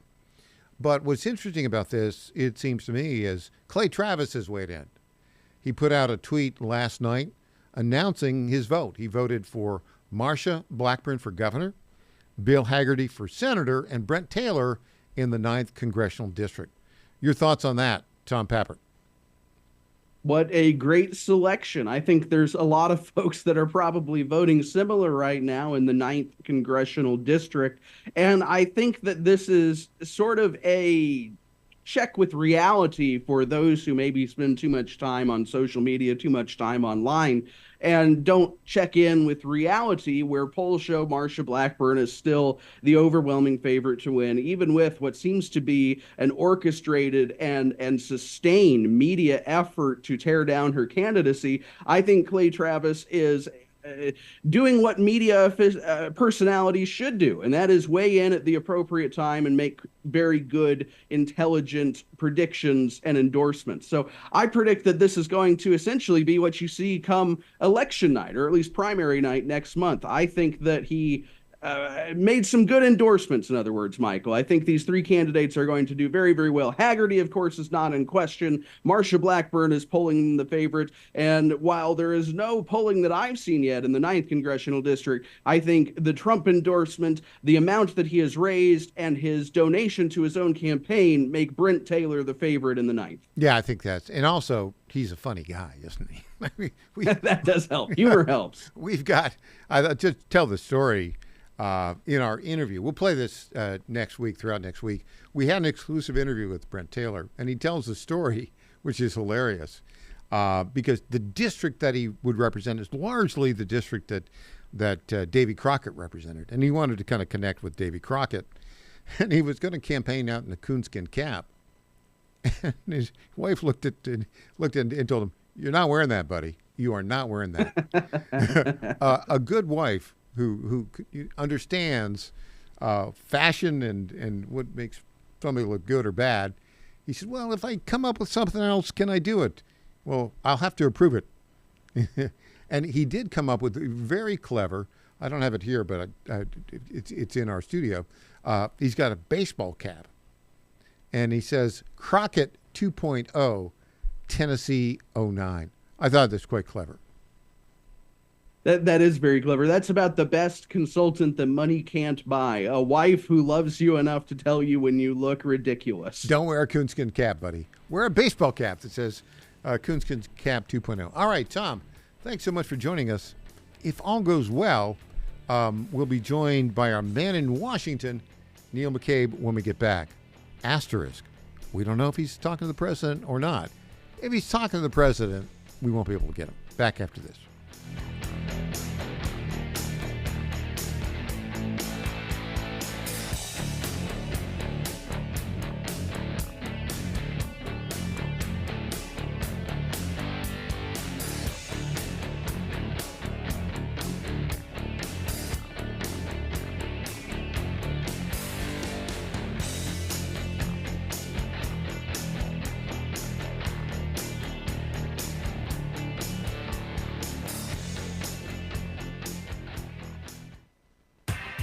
What happens in Virginia doesn't stay in Virginia. It influences policy and policymakers nationwide. The VirginiaStar.com shines a light on the issues in VA that become issues for the USA, with insightful commentary that gets to the fact of the matter.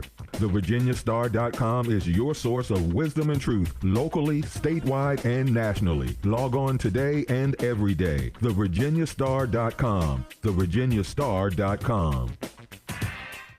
The Trump administration has brought positive changes when it comes to fixing our broken healthcare system. If we really want to make America healthy again, well, that starts at home. And that's where the Wellness Company comes in. You see and hear from the Wellness Company doctors all the time, and you know their products are the gold standard for keeping you and your family safe and healthy, giving you the opportunity to make sure you're prepared for whatever happens with their prescription medical kits. Additionally, the Wellness Company offers a variety of products, from parasite cleanses to methylene blue to weight loss and so much more. Make America healthy again starts at home. Do your part and protect the health of you and your family. Live a healthier, longer, and more satisfying life. Go to twc.health/Godzilla and order. That's twc.health/Godzilla. Use promo code Godzilla to save 10% today. MyPillow's second annual mega sale is finally here. Get our patented premium MyPillows that adjust your exact individual needs to give you the best sleep of your life. When I got MyPillow, I'm asleep almost immediately. I stay asleep at night and I wake up more well-rested in the morning. I guarantee they're going to be the most comfortable pillows you'll ever own. King size only $24.98. Queen size only $19.98. Giza Dream bed sheets, the best sheets in history, as low as $29.98. Lux Pier 6-piece towel sets, towels that actually dry you. What a concept. Now only $39.98. And our made in the USA mattresses and mattress toppers, as low as $99.98. So go to mypillow.com or call the number on your screen. Use your promo code to take advantage of our second annual mega sale. Plus, free shipping options available when you order today. So don't delay, order now. On Golf with Jay Delsing, hear the stories of star makers like Scotty Scheffler coach Randy Smith. Randy, thank you so much for joining us today. I knew that there was going to be something real close to what we're looking at when he was 6.5 years old. Wow. I was one of the luckiest guys in the world to be standing on the right street corner when the right bus came up. Plus the latest equipment news and tips on playing better golf. Golf with Jay Delsing, Saturday mornings, 11 Eastern, 10 Central on the John Fredericks Media Network. This is State Senator Mark Pody.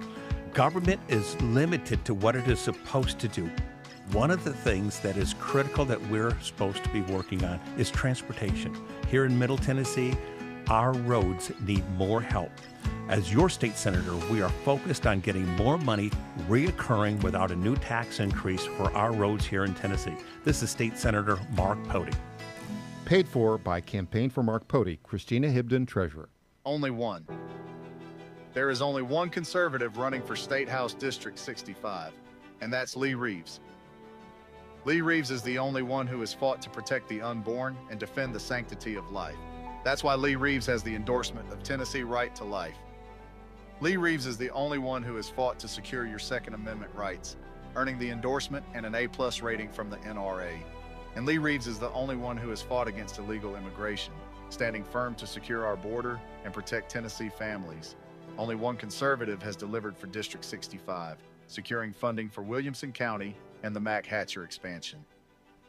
That's why Mayors Rogers Anderson and Ken Moore and State Senator Jack Johnson endorse Lee Reeves. There's only one conservative for State House, and that conservative is Lee Reeves. Paid for by Lee Reeves for State House, Bev Berger, Treasurer. 250 years ago, following an extraordinary victory that shook the globe, these newly forged Americans walked off the battlefield to create something unique in the world. A government that values individual liberty and justice. A system of laws built on limiting power and holding the mighty to account. They were young, they were bold, and together they wrote a document that changed everything. That document still stands, and 250 years later, the question remains, can we keep it? This October in Brentwood, Tennessee, students in grades 8 through 12 have a chance to answer that question and compete for a $10,000 Grand Champion Education Scholarship. More than $17,000 in education scholarships will be awarded in all. The 2026 National Constitution Bee, Saturday, October 24th, Spring Hill Suites, Marriott, Brentwood, Tennessee. Register now at nationalconstitutionbee.org. That's nationalconstitutionbee.org. Welcome back to the Michael Patrick Leahy Show. Now, here's Michael Patrick Leahy. Welcome back. We are efforting, as they say, to connect with our man in Washington, Neil W. McCabe, but it looks like he's either talking to the president or Stephen K. Bannon. I don't know. But in the hierarchy of the world, the president is more important than us, and he's actually employed by Real America's Voice, so obviously Stephen K. Bannon would have priority. But we're trying to reach him, and we'll be happy to have him on if we can make it. Meanwhile, I have a little fun to close out this week on, and that's I went to a movie. We've been talking about this for a while. I went to a movie last night, a PG-13 comedy called Bad Counselors. And the people who produced it were here in studio last week. Chris Fenton is a producer of it. He's a Hollywood guy who's now working with the folks at Loam Entertainment. They financed it, and this is their first movie. And before I get into my review of it, I want to just talk about, I want to play this clip of Chris. Chris was making the rounds. He was here in studio last week, and then subsequently, he was on Newt Gingrich. We had a little clip of him talking to Newt, and then he was on Stephen K. Bannon, I think yesterday. I'm going to play the full clip of Chris talking to Stephen K. Bannon about the movie. Then I will give you my review of the movie. Here we go. Stephen K. Bannon, Chris Fenton, producer of the movie Bad Counselors. the feedback I'm getting from people, particularly people on the conservative Christian right, is that this is really the first comedy that's done in a sophisticated way that has a very powerful Christian message. Talk to us about it. I do want to play the trailer, but tell us about it first. Yeah, no, it's an amazing accomplishment. I'm patting myself on the back a little bit here because obviously I've been very much to blame in terms of a lot of the offshoring of what we were doing manufacturing-wise in the TV and film business, and on top of it, bringing in very subtle soft power messaging from Beijing and China itself for the globe. So this movie is 100% American. In fact, we hired 1,200 Americans to make this film. We shot it in America, and it is vintage, like Americana as far as a story. It's a summer camp story where we really found the nuance between people of faith who will love it and also people that are secular by nature. In fact, we had a preview screening last night for 200 people in Manhattan Beach, which you know well is probably 50-50 faith-based and not. Yep. They loved it. Yep. And in fact, one of my good friends who's a CEO and also a member of the Bohemian Grove, if you can believe that, came up to me and said, I am so happy that you showed me the quality of American-made product through this movie, because we have really screwed up the way we've handled this globalism over the last several decades, and we need to return manufacturing here. Chris, let's play the reason I think people love this is that if you're not faith-based, it's just a great little comedy, summer comedy, that kind of thing. You go in the theater and have a good time. If you're faith-based, it's got a very powerful and strong message. Let's play the trailer and we'll come back to you. Officer Montgomery. Your fraternity is still on probation. You're not throwing a party tonight, are you? Party? Oh. So close to me, Booty, we can almost taste it. Oh. We are Beta, Alpha, Delta. To a night we'll never forget. Yeah. In a night we won't remember, boys! Public intoxication, destruction of school property, disturbing the peace. Rather than allowing this mistake to ruin our lives, let's make good out of it. So, community service. Dude, how are we gonna get 120 hours in 2 weeks? Oh, whoa, whoa, whoa. Aren't you an answer to my prayers? I am? We're looking for more male counselors for Camp Burning Bush. Tyler, in order to make this work, we really gotta do our homework. If your Bible's falling apart, chances are your life ain't. Come on, so good. Peace be with you, Father. You can just call me Tom. You tell me a little bit about your walk? My walk is fast. Nah, his walk is steady. Steady. We ain't taking no. Let's get the rest of these bags on the bus, and then it is all aboard. Chirp, chirp. Is this seat taken? Actually, we're supposed to sit with one of the campers. Let me see if I can find your guy. Oh, there he is. Would you rather smell like a foot or look like a foot? Is everyone excited for camp? Whose idea was it to come to this stupid camp? Attack! Oh, no. I hate kids. You're not supposed to be on your phone. I keep that little 10-year-old mouth shut. I'm 12. Then let's start acting like it, yeah? I hate camping, and we're not Christians. Our Father, who does art in heaven. Hello, be your name. We ain't taking no. I'm on to you. We've got to come clean. You say something, we get kicked out. That's great, bud. Is that you and your dad? It's you and me. Who are you, Grayson? I think I'm still trying to figure that out. It's time for a counselor makeover. On. So good. So good. Tyler! Hey, Shadow, have you seen Tyler? Nope, sorry. Okay. Tyler! Good stuff. Chris Fenton, we got about 45 seconds. Where do people go see this film? I want to make sure people get an opportunity to go where they see it in the theater.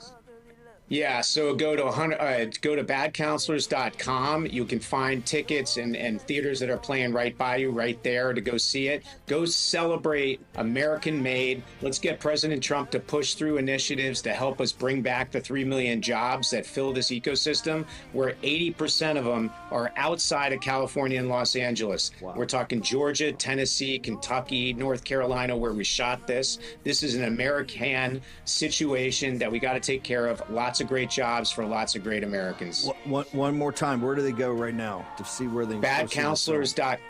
Badcounselors.com. It'll be in 700 theaters nationwide. Okay, so that's a long clip. We played that long, but I wanted to give you that background.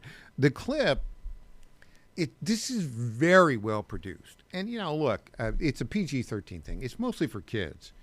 But we went to a theater in Middle Tennessee last night, and it was pretty much almost packed, which was good. A lot of kids there. It was a really well-done movie. And I have to say the casting was spectacular. The lead, who is this kind of smooth guy who's, let's say, a partier at a fraternity and gets in trouble and has to get community service. That's the storyline here. This is a guy that you've seen. His name is Matt Cornett. He's a very good actor. Very good. And you've seen him in High School Musical, the series, and then also in Every Year After on Amazon Prime. He's born in Arkansas, so he's connected with it. But the storyline is great, and the acting is really, really good. And it's not like, you have to go to this movie because you support bringing films back to America and because you want, good, clean fun. I'm telling you, this was good, clean fun. The kids in the theater were cracking up over it. And they play, it's interesting because it is Christian themed, but they poke gentle fun. And I'm going to say this. Some people may say, oh, gosh. One of the things, we go to a small church that's very, very traditional. But we've gone through these big mega churches. And they've got a guy that they open up the scene with one of these younger mega church pastors. And he's a skinny jeans preacher. You know what I'm talking about here. If you're a Christian go to church. I can't stand going to those churches. And they kind of poke fun of him in a way that, that they're trying overly hard to be cool and connected. But nonetheless, it's all in good fun. And it's got, it's very, very clever. And the actors are really, really good. All of the actors. And it's got some undertones, a little, a couple of love stories kind of in it. And it's got I'm going to tell you this. One of the reasons you have to go to this thing, I can't give it away. It has a very, very clever ending. Capital V, capital C, very clever ending. And it's worth sticking around for. So I highly recommend it. Now, it's in a limited distribution. They've got 5 days. It's distributed by Fathom Entertainment. They'll go in and they lease out they've leased out 700 screens, 700 theaters, right? For 5 days. And if they carry it longer, it's going to be how many people show up. I would strongly recommend, wherever you are in the country, right now, do it now. Go to badcounselors.com and buy your tickets. See it tonight, see it Saturday. Got a couple more days in its initial run. If enough people go see it, they'll extend it. I think there are 3,000 theaters around the country, so then 700. So it's somewhat limited.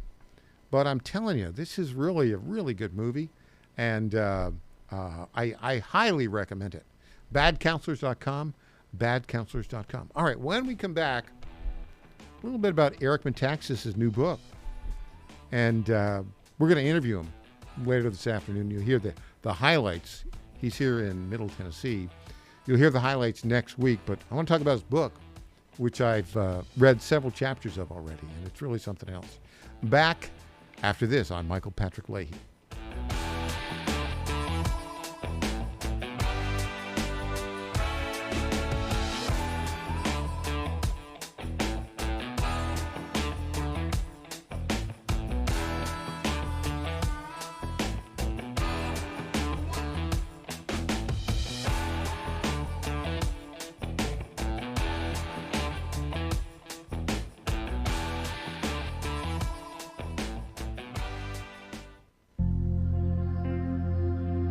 Ponder this. I've recently noticed that the way a person drives may have a direct correlation to their personality. I'm pretty confident that most of you have witnessed this as well. We see courteous drivers. These are people who allow others to change lanes when safety permits. Courteous drivers usually use their turn signals to gesture to others their intentions. They stop at red lights and pay attention when waiting for a red light to go green. There are other drivers who are not so courteous, even aggressive, and get defensive when others try to change lanes. These drivers tend to get angry at others to the point of road rage. What does your driving signal to others? Do you show love and kindness to fellow drivers as the Lord would want you to do? Or do you lose control and take your anger out on others? We are called to be charitable to others even when they don't extend charity to us. I'm Susie Kelly, and I am passionately Catholic.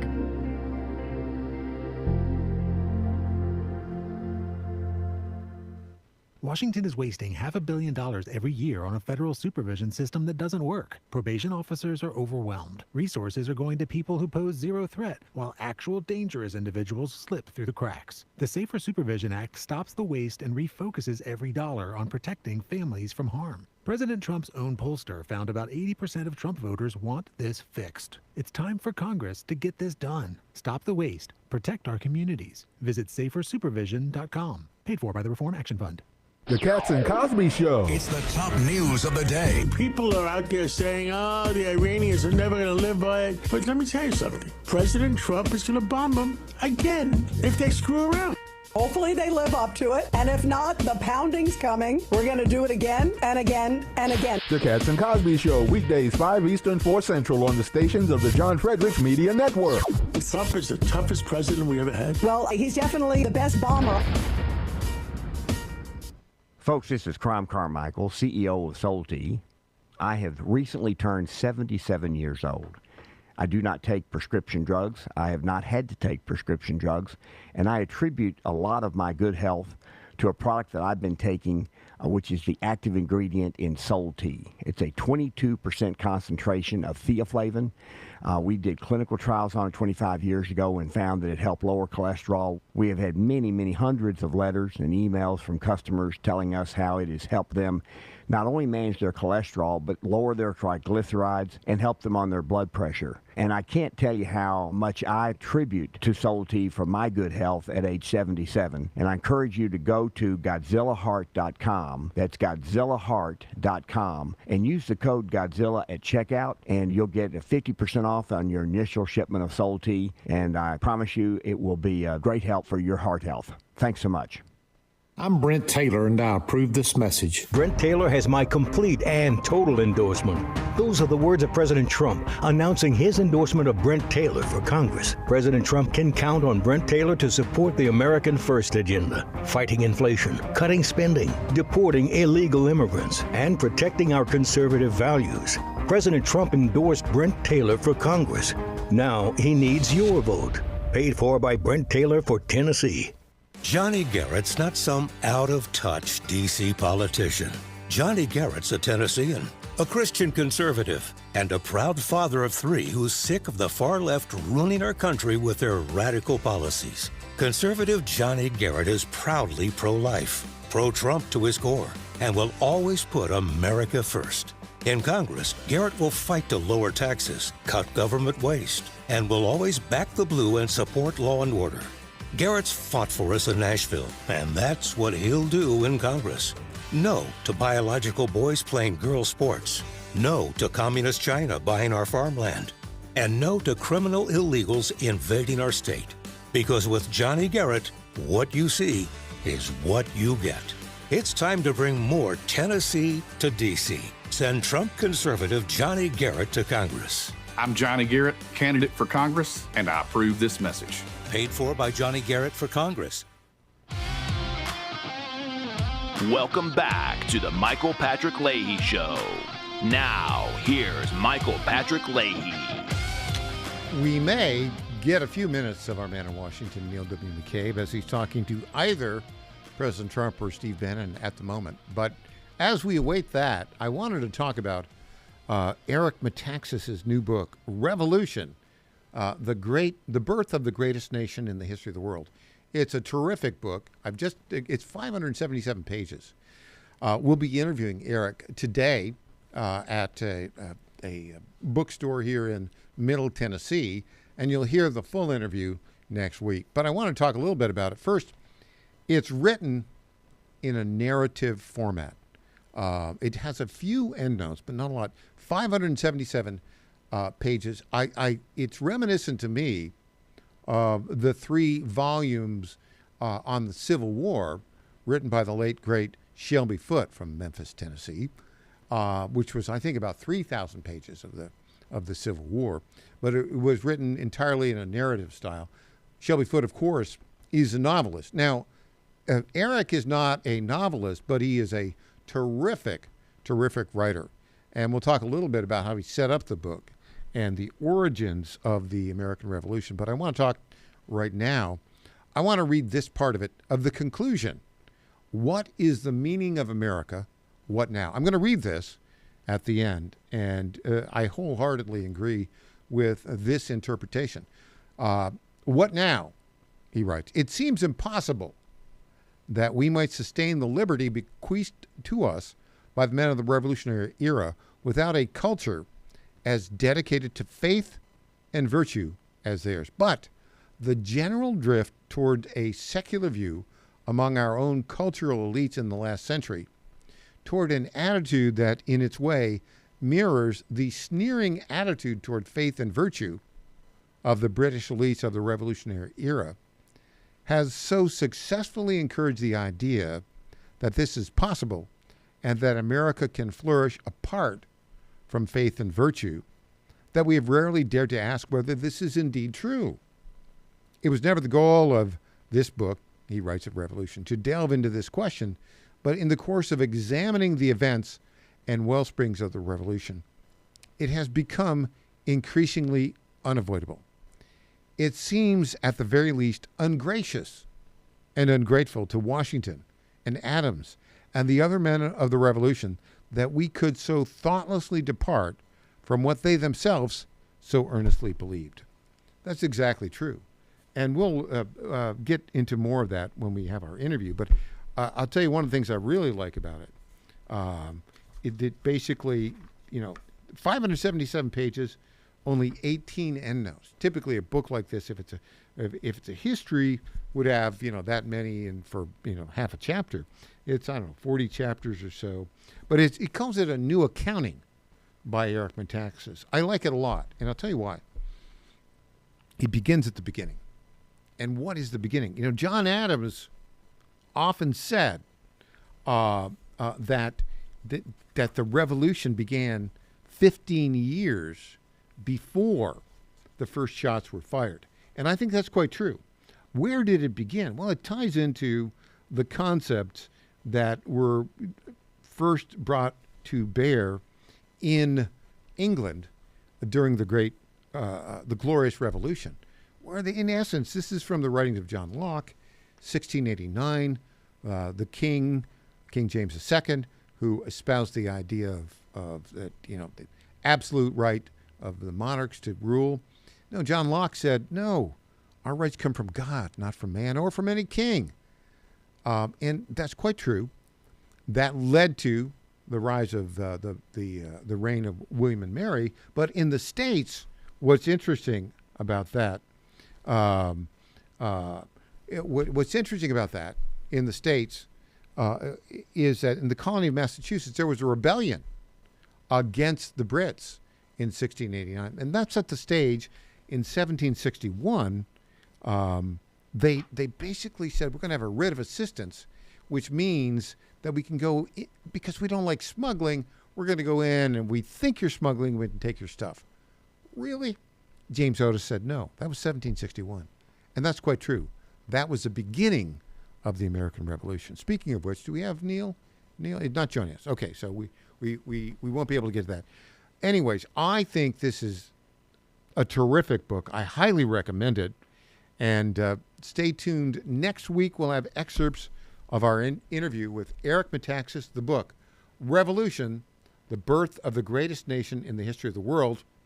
The key aspect of this is it's a new accounting by Eric Metaxas, and it talks about the importance of faith and virtue in our republic. And if we don't have that, it's going to be difficult to maintain a republic. Well, that's it for our show today.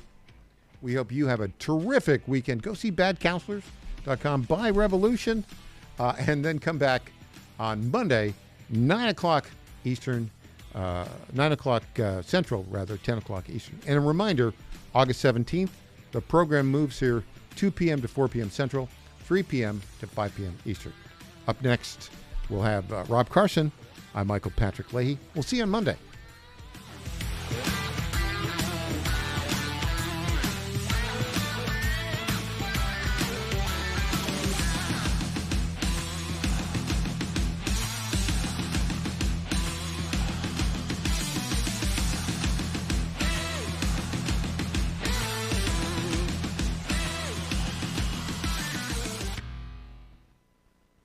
West Virginia Sports Nation gives you a top-of-the-mountain view of the Mountaineers sports landscape. See what's happening in all the sports, far beyond football, basketball, and baseball. Gymnastics, track and field, rowing, swimming and diving, golf, volleyball, tennis. More sports, more stories. If the Mountaineers play the game, WVSportsNation.com has it covered. Up-to-date and insightful articles written by Mountaineers for Mountaineers Nation. WVSportsNation.com. WVSportsNation.com. WVSportsNation.com. Everybody's talking about weight loss injections because